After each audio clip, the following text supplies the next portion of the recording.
listening to theenglishexpress.com. Flying by the seat of our pants. By the way, you have an extra pair of pants we can borrow? All aboard the English Express. Good morning, and thank you for joining me on this edition of Cliff Tells a Story. Now, I'm going to tell a story of something that I wrote way back in the 7th grade. Now, 7th grade, that would have been, I was 12 years old. So this would have been back in 1992 at some point. So what I remember about this story is not unlike now, I was kind of a creative jerk.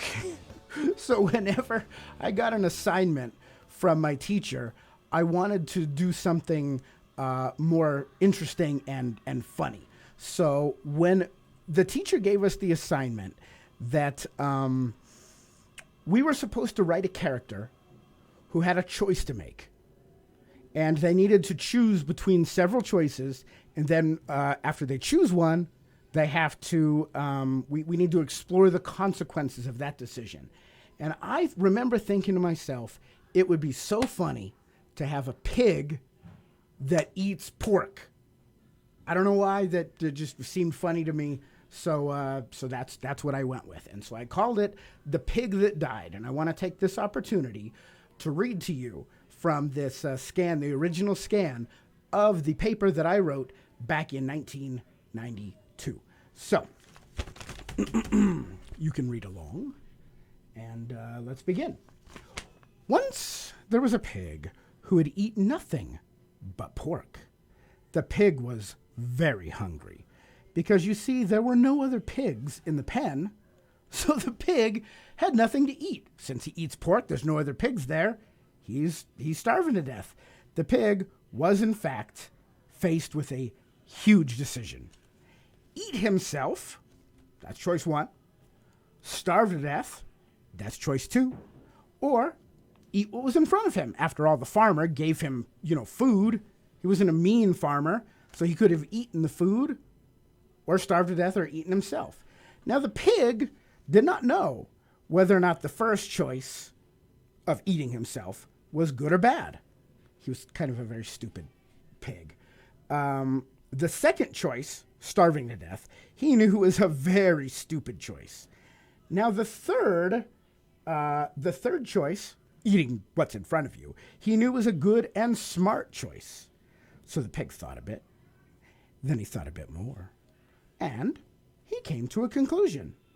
He would do the first one of eating himself. So the pig first chewed off his own leg. The pig stopped without hesitation.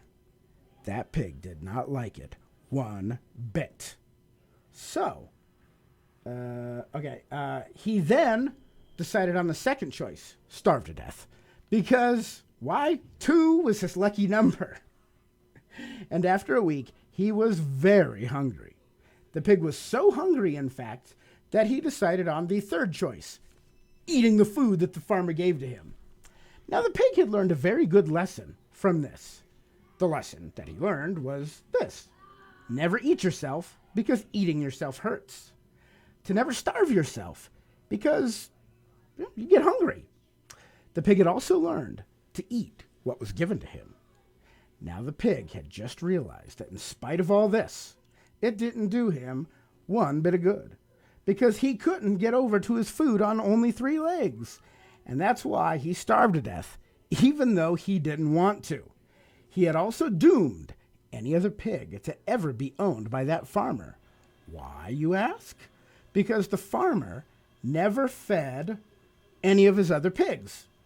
He did this because the farmer wanted that lean pork taste. Lean means without fat, right? And since they're starving to death, there's no fat, you get a lean pork taste. You see, the pig had never eaten anything except his own leg. So naturally, he was lean. And the farmer was the only one to do this. So he became rich, and everyone was happy.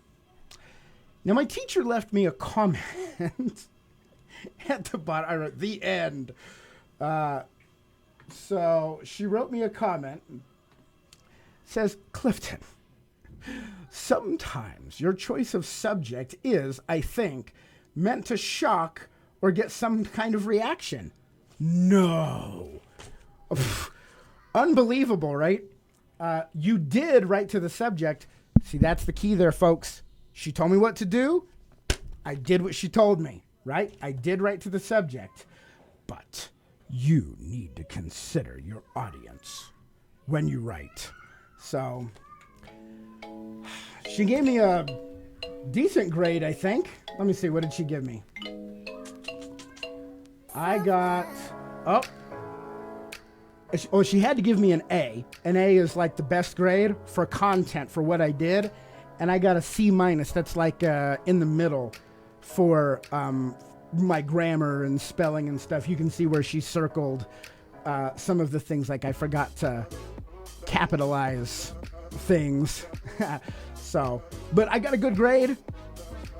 And to this day, this story still makes me laugh. So I just wanted to share that with you. And if I think of anything else that's interesting, I'll record it. All right. In the meantime, we'll see you later. Bye-bye. You're listening to TheEnglishExpress.com. Flying by the seat of our pants. Do you have an extra pair of pants we can borrow?